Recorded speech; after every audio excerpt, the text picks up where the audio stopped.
broadcast has issued a food combination warning for Bladen County, Robson County, Scotland County, and Cumberland County until further notice at 3:10 p.m.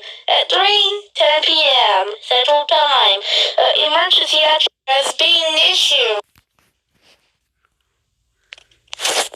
This is an emergency action termination. You're safe. That you all survived. It's safe to go to your house now.